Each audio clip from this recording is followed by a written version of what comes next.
Hola, bienvenidos una vez más a este su canal Cubano Te Lo Cuenta. Yo soy Gilberto, el amigo de todos ustedes, y en el día de hoy voy a conversarles sobre un tema que para mí es importante, ¿no?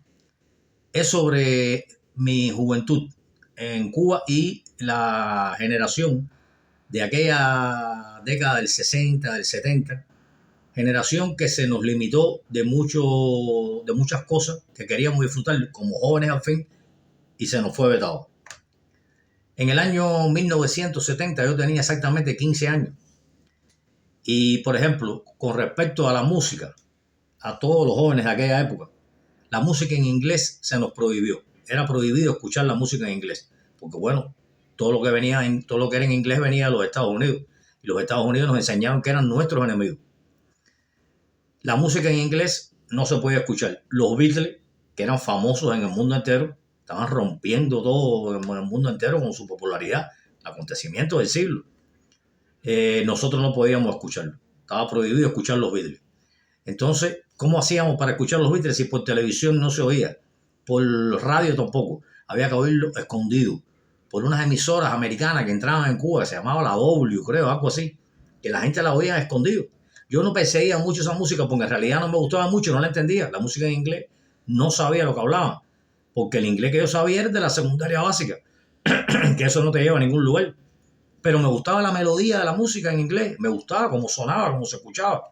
Y entonces nosotros teníamos un amigo, un compañero de escuela, de aula, que le decían el Bus en Guanabacoa. El que es de esa época conoció al Bus, era el de Beche. Era un muchacho que cantaba muy bien en inglés, hablaba muy bien el inglés y tocaba muy bien la guitarra. Y sabía todas las canciones de los Beatles.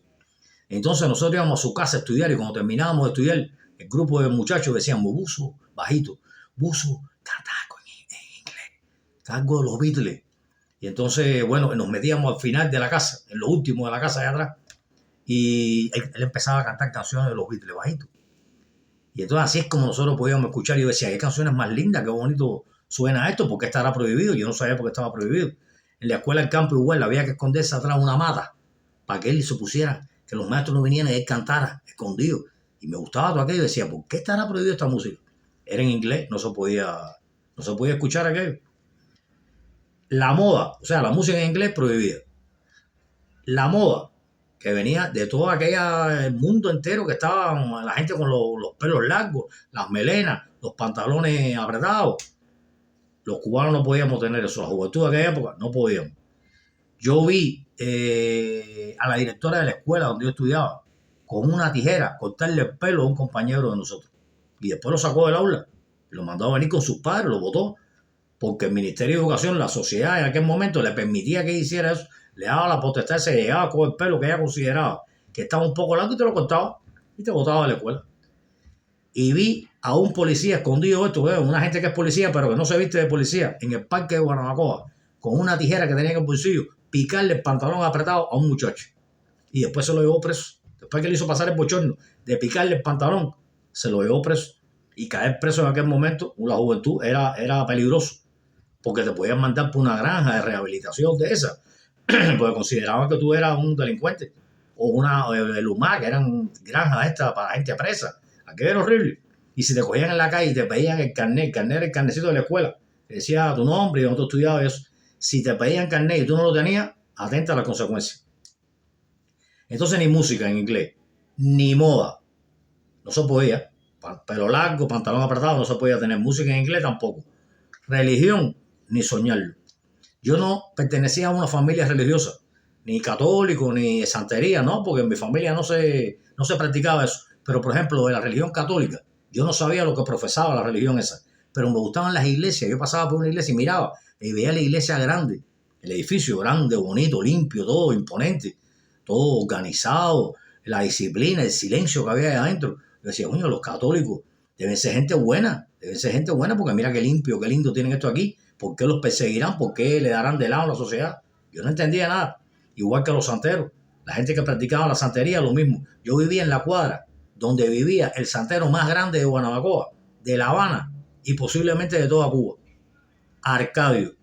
Los cubanos saben de quién estoy hablando. Arcadio, todos los fines de semana hacía un toque santo grande en su casa, en la punta de la loma donde yo vivía, y yo iba para allá todos los fines de semana a oír los toques santos aquellos, las tumbadoras y los tambores batatos, aquello. A mí me gustaba mucho la música aquella.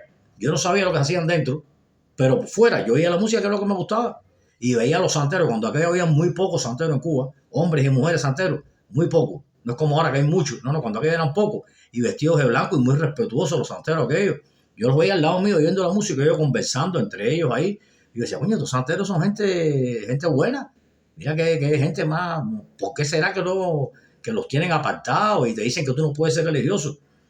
Porque si tú ibas a una entrevista para aspirar a una beca o a una escuela o a un trabajo, la pregunta fundamental era, ¿te vas del país?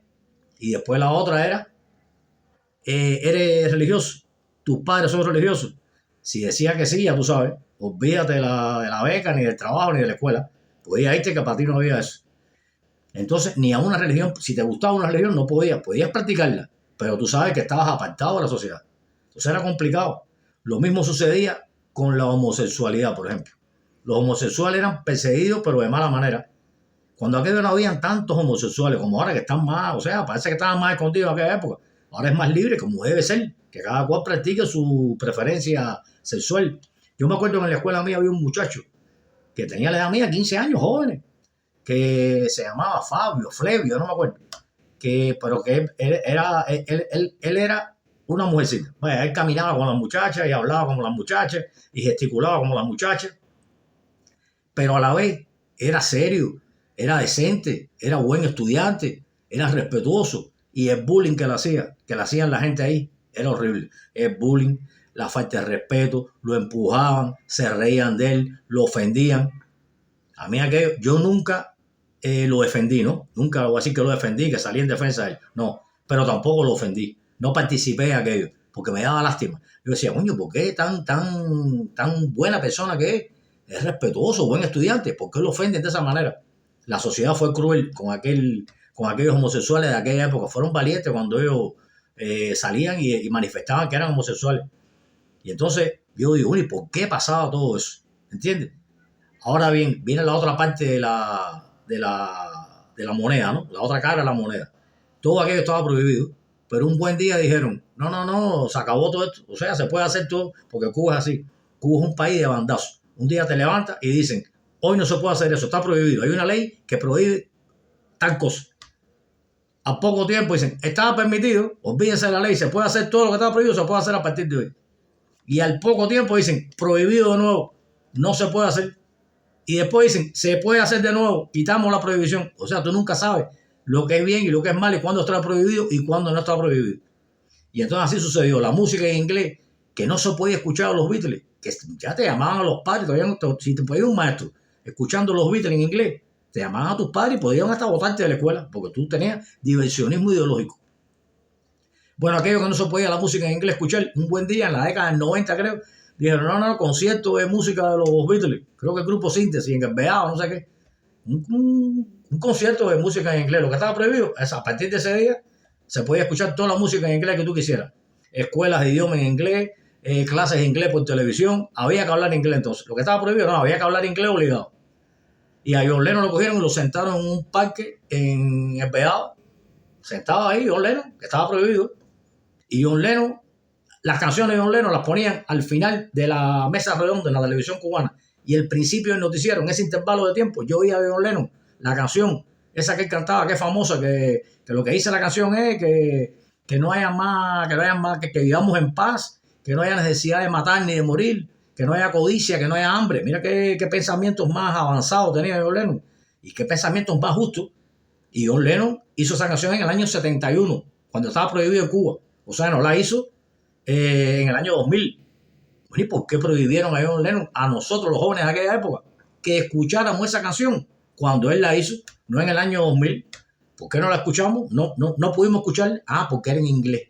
John Lennon cantaba en inglés. Si hubiese cantado en ruso, John Lennon podía cantar la canción y los Beatles hubieran cantado en ruso en vez de en inglés. Se hubieran escuchado los Beatles en Cuba, pero era en inglés. Y el inglés era fatal. El que hablara inglés era enemigo de nosotros. Entonces eso sucedió con la música. Un día dijeron los Beatles para la calle, arriba, a todo el mundo a hablar inglés y a oír a los Beatles.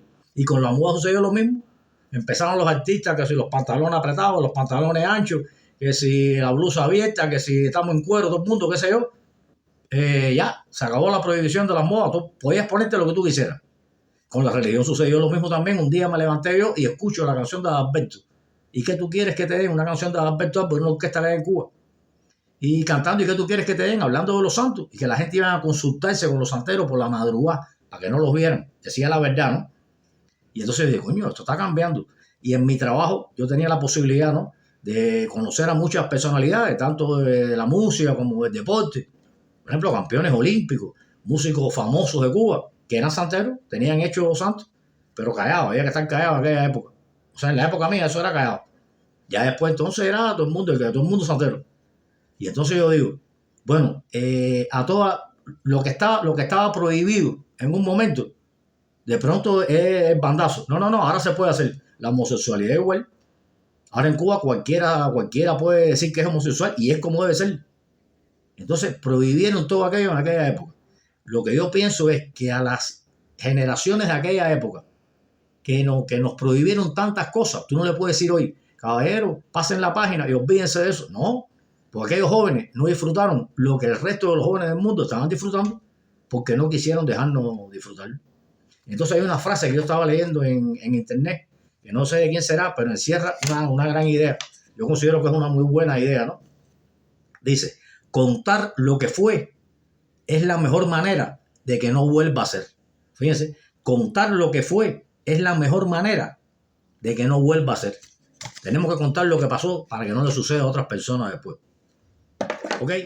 Por esta vez los voy a dejar, no sin antes recordarles que dejen un like si les gustó el tema del que hemos hablado, que me dejen en sus comentarios lo que piensan de este video que hemos compartido hoy, que se suscriban al canal y de esta forma aumentaremos la cantidad de amigos que somos ya hoy.